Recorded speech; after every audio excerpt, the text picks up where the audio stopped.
Hello everyone, welcome to Ekam Academy.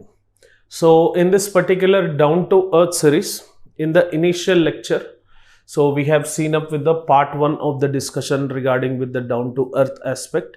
In this particular lecture, we are going to discuss about certain smaller topic which has been mentioned, which might be important for your UPSC preparation exclusively in your prelims and mains.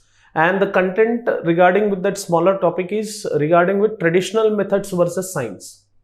Clear? So the issue came related with the utilization of GM crops. So in the advancement of the science or in the advancement of the technology usage, we might be getting towards the progress, but we are losing the traditional methods, and in lieu of increasing the crops or productivity, we are losing our water, and which is further resulting into water crisis situation.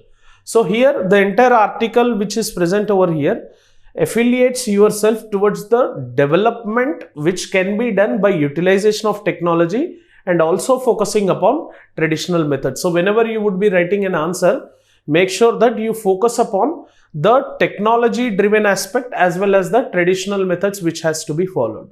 Generally, if you see, the progress leads to over dependence upon technology. This is for sure. If you could see, high yielding varieties which were introduced during Green Revolution, where we have introduced high yielding varieties. Green Revolution's major concept is to introduce high yielding varieties and utilization of fertilizer and pesticide, through which the production as well as productivity can be increased. But that finally has resulted into depletion of groundwater.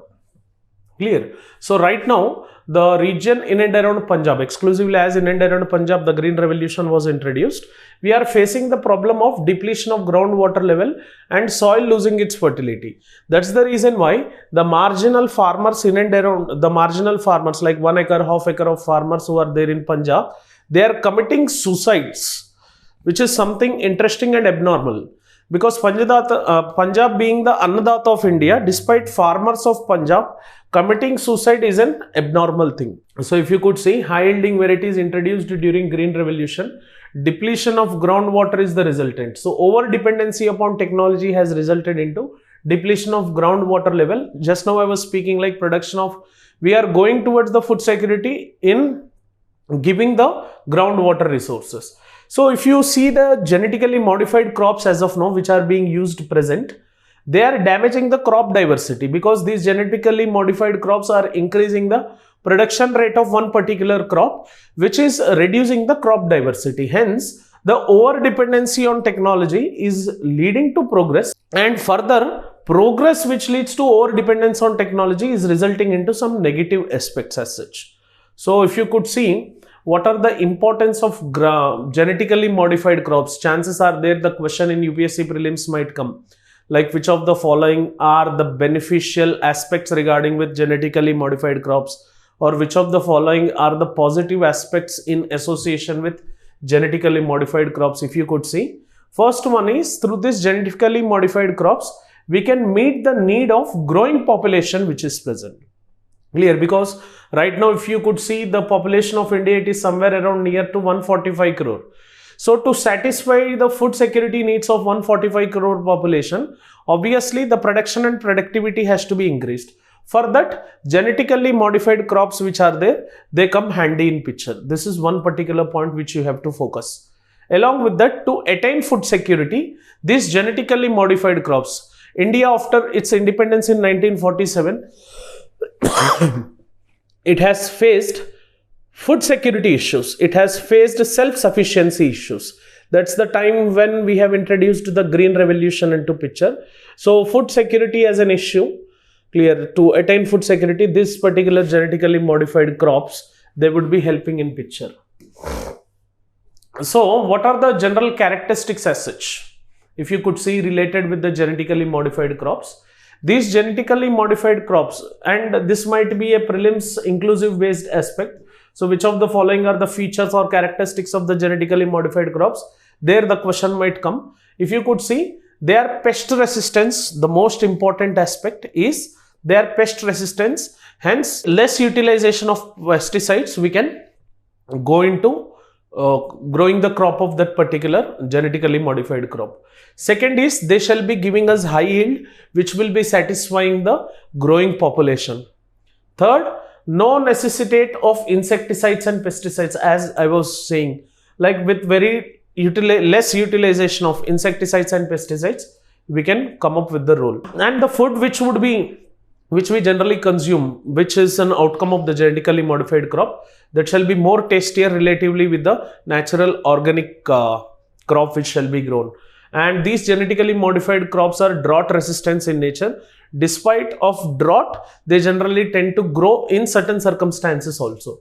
And these genetically modified crops are faster growing, hence through faster growing, there shall be faster supply of food chain into the market, which will satisfy the needs. Hence, there are least chances that within the basic needs of the agricultural crops, inflation rates might be very less. And shelf life of that particular crop can be, is very more, so that the crop plant which is there, that won't be dying very easily despite of many diseases or many pests which would be attacking as such.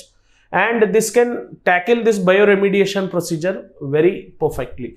So these are the perfect characteristics which are present related with genetically modified crops, but we do have some negatives also related with it. Clear? So the negatives are to grow these genetically modified crops, small marginal or fragmented lands are not required. Vast pooling of lands, clear, heavy pooling of land is necessity. So the same thing was there regarding with the Green Revolution also. And when genetically modified crops would be introduced, especially there shall be very less space for the food crops which would be grown and commercial crops. So again, the crop diversity would be reduced as such.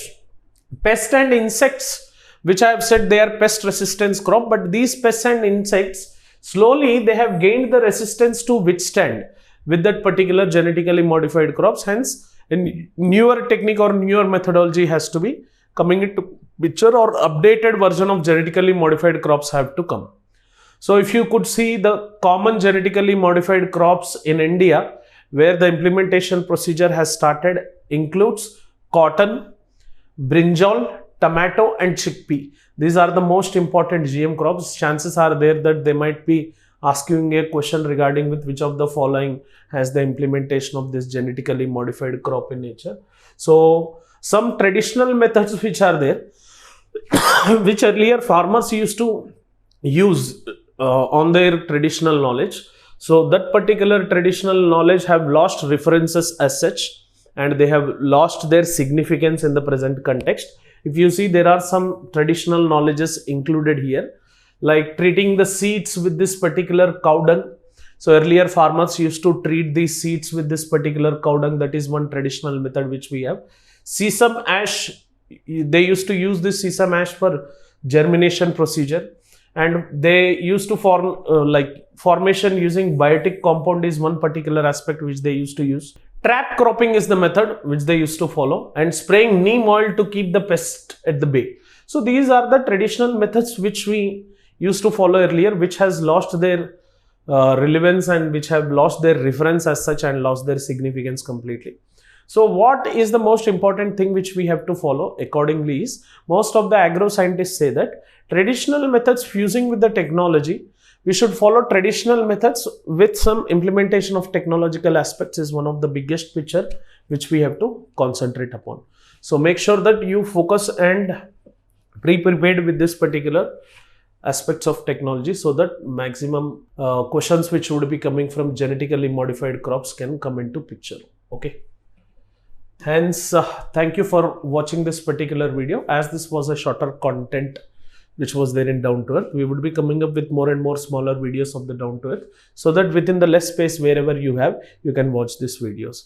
And we invite your valuable suggestions and feedback so that we can come better and better for you.